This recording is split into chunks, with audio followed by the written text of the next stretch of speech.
Well, my name's Kate Parle, and I'm one of the people that organised today. Today is looking at ways of knowing in neighbourhoods.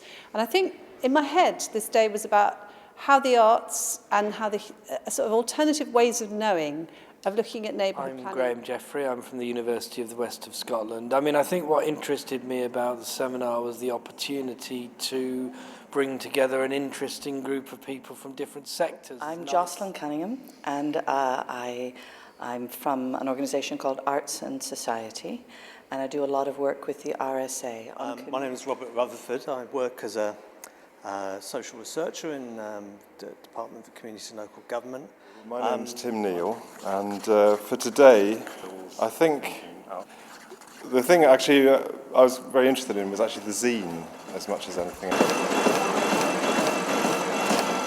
Is what was decided. I mean, this is the aristocracy over here, and I don't know. You were setting up central. Having more open spaces where policymakers, decision makers, are invited in as a part of the conversation, not in a consultative kind of way. Kind of my expectations would have a lively discussion about issues. You're just describing these brown buttons as ordinary people, and I think that's based on their colour actually, because these kind of fantastic ones are the artists. So we have, regardless of the colour of anyone's political party, they are doing the button exercise in an equal way, and that doesn't happen overnight. It's an incremental process, and we've got to start doing that everywhere.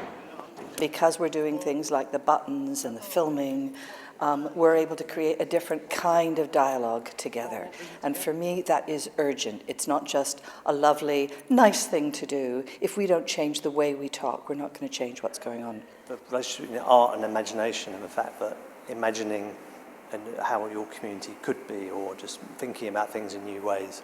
If you're doing deliberative work within communities, why not deploy all the opportunities you have to use the arts in those processes if it engages people and encourages people to think in new ways. And I suppose one of the things that in our conversation we're trying to unpick is what about just actually listening to the experiences of people who are actually having regeneration done to them, who are at the sharp end of policy.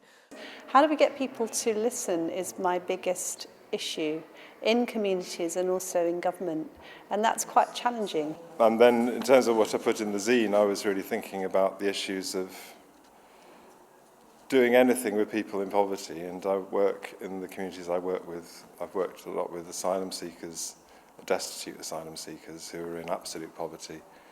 I think people need to have really long-term patience, and I think that society as a general and the political class need to have a considerably more hope for some resolution to this, rather than a sort of rather dark notion of that things aren't going to work, or that we won't even try to make it work.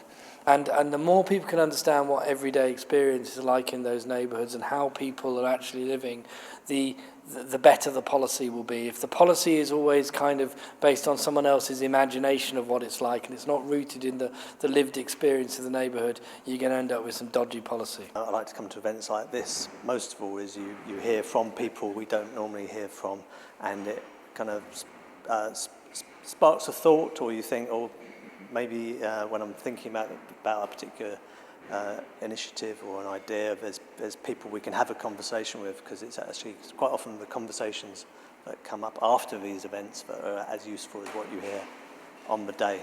What next? Well, I don't know. We carry on, I think. We carry on.